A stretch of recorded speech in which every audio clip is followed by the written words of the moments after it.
Ciao amici del bosco, in questo video vediamo cosa c'è da fare nell'orto a dicembre, vediamo i raccolti e anche come preparare le verdure direttamente nell'orto.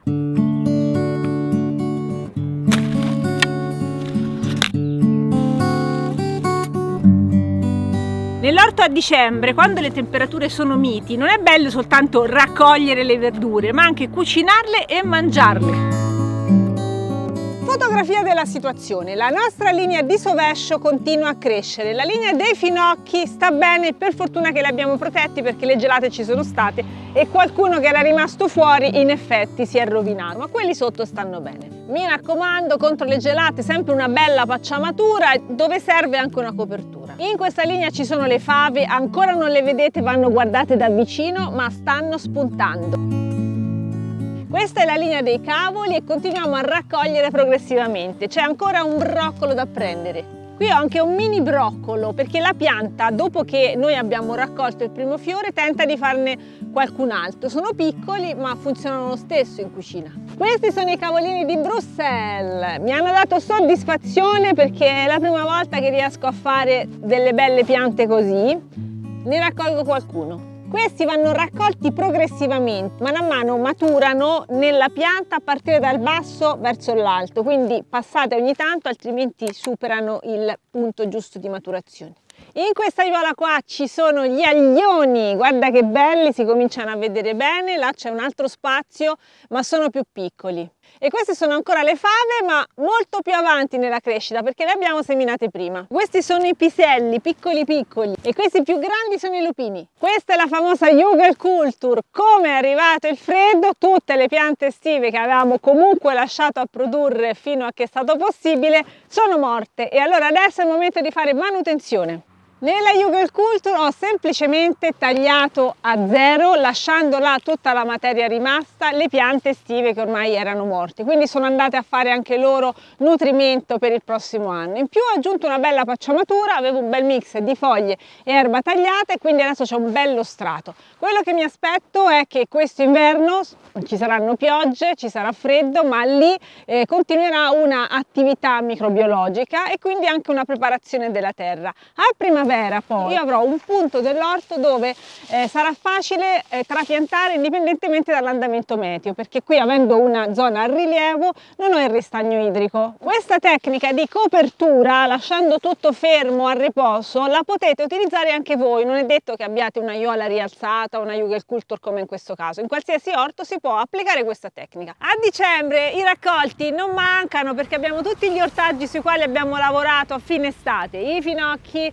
abbiamo visto i cavoli, ma c'è per esempio il sedano, ci sono i cardi, insomma ci sono parecchie cose che possiamo andare a prelevare. Dopo averle raccolte, le verdure nell'orto si possono anche mangiare. Vi faccio vedere un sistema per cuocerle addirittura nell'orto con un barbecue a pirolisi. Qui abbiamo un bellissimo cavolo rosso, un cappuccio rosso. Adesso lo prendo e me lo cuocio subito. Prendiamo le foglie più rovinate. Per cuocere direttamente nell'orto si può utilizzare un barbecue. Questo mi sembra particolarmente interessante ed efficace. Si chiama Pash ed è un barbecue che funziona con il pellet, quindi facilissimo da accendere, con una piastra sopra la quale si può cuocere praticamente di tutto. Il barbecue funziona con un bruciatore a pirolisi, adesso lo accendiamo insieme. Il bruciatore quando è pieno di pellet dura almeno un'ora e mezzo, quindi avete modo di cuocere tantissimo. Io oggi lo faccio non pieno completamente perché devo cuocere solo delle verdure e sono sicura che farò abbastanza presto. Questo barbecue ci è piaciuto in particolare perché noi, come avete visto, da un po' di tempo nel canale stiamo cercando di incoraggiare e diffondere un po' di cultura legata alla pirolisi e il principio di questo bruciatore è esattamente quello di creare una combustione a pirolisi. Quindi una volta acceso il nostro carburante non dobbiamo fare altro, non dobbiamo assolutamente aggiungere niente e fino alla fine della combustione avremo la nostra piastra calda. Per semplificare l'accensione metto un po' di diavolina naturale, piano piano la piastra si riscalda e ne possiamo cuocere. Guarda quanto è bello il cavolo rosso, una delle verdure più belle, a parte il colore ma proprio il disegno a frattali che creano le sue foglie è proprio bello. Per curiosità vediamo la fiamma. Dalla fiamma si vede bene che stiamo facendo una gassificazione del carburante, perché appunto la fiamma esce esattamente dai buchini che sono nel carburatore da cui esce il gas. Iniziamo con l'appoggiare le verdure.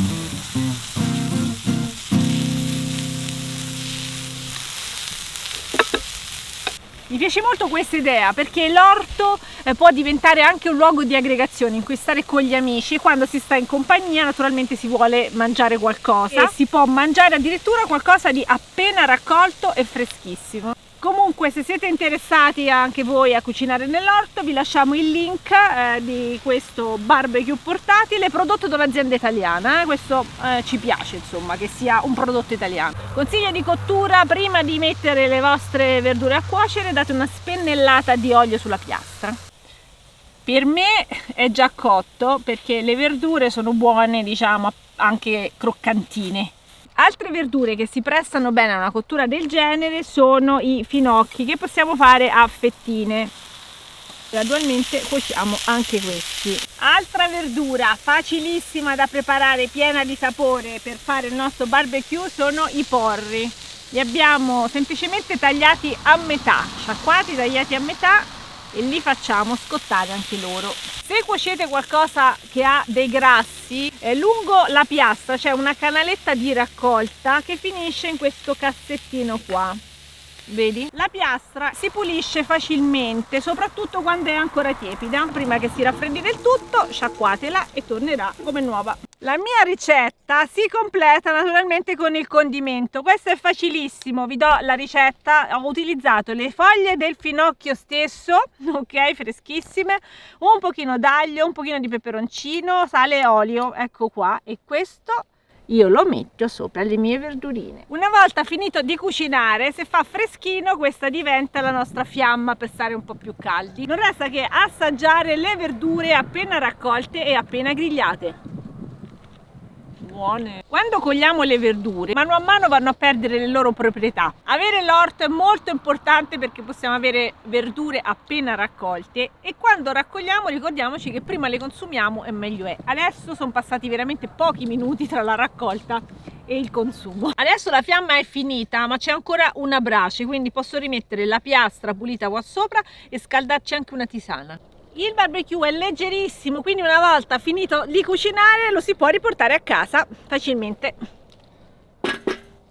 A dicembre, anche se poco, si può comunque seminare. Cosa possiamo mettere? Le piante a bulbo, quindi possiamo mettere l'aglio in questo periodo, se vogliamo anche le cipolle e lo scalogno, sempre partendo dal bulbillo. Poi possiamo seminare alcuni legumi, fave e piselli in testa, e anche alcuni trapianti. Per esempio si possono mettere a terra adesso le zampe per gli asparagi e anche le piantine di fragola. Questo è il momento giusto anche per pensare all'orto, quindi progettare i prossimi passi, progettare la prossima stagione, in questo momento in cui abbiamo più tempo. Da quest'anno io utilizzerò l'agenda di orto da coltivare, un anno nell'orto, perché trovo gli spazi per fare i miei disegni e anche tutti i promemoria che servono sui lavori, le semine e i trapianti. La progettazione dell'orto è molto importante per diverse ragioni. Una delle ragioni è che dobbiamo gestire gli spazi in modo da avere sempre il terreno libero, disponibile e pronto al momento in cui dobbiamo mettere un determinato ortaggio. Quindi prima cosa sapere cosa vogliamo coltivare, poi guardare i tempi di coltivazione di ciascun ortaggio e suddividere in base a questo i vari spazi nell'orto. È molto importante progettare e segnarsi tutto quello che si pianta, che si semina nei diversi spazi, in modo da poterlo ricordare negli anni, per poter fare le rotazioni, che sono molto importanti, lo sappiamo, soprattutto per la prevenzione delle malattie e anche per evitare che un terreno si esaurisca troppo.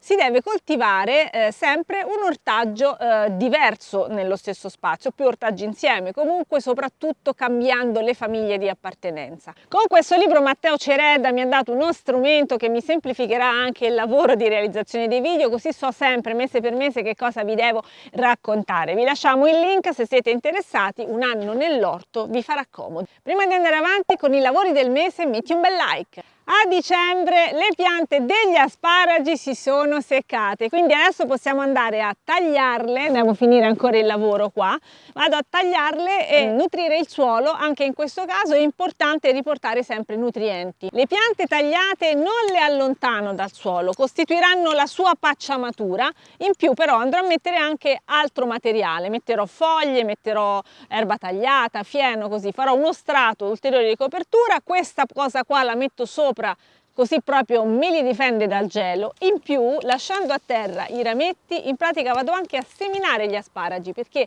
dentro queste palline rosse ci sono i semi. Dicembre è un momento importante per prenderci cura dei nostri alberi, a parte raccogliere gli ultimi frutti come queste bellissime pere Monteleone che questo perino ha fatto meravigliose. Ma a parte questo dobbiamo fare, come dire, un'ispezione. Adesso che le piante si spogliano, andiamo a vedere se ci sono dei danni da parassiti e poi andiamo a fare invece i trattamenti preventivi contro malattie fungine, e il momento giusto è quando le foglie sono tutte cadute. Questo è il pesco, una pianta molto sensibile per quanto riguarda le malattie fungine. Conosciamo la bolla del pesco. Allora, per evitare che questa malattia si ripresenti anno dopo anno, prevenirla il più possibile, si possono fare dei trattamenti proprio nel periodo in cui non ci sono le foglie, perché i trattamenti che facciamo potrebbero danneggiare le foglie, e invece noi vogliamo lavorare sul legno e quindi andare a contrastare le spore. Allora, il trattamento più conosciuto e utilizzato è il rame.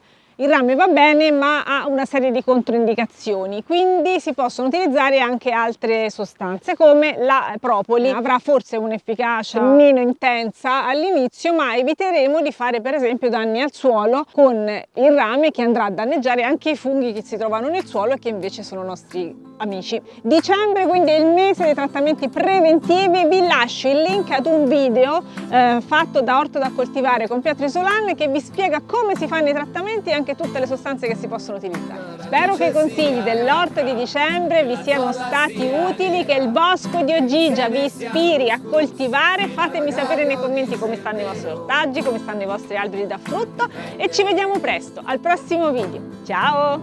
E che siamo di passaggio come lombrichi nella terra, che si nasce e poi si muore come alberi nel bosco.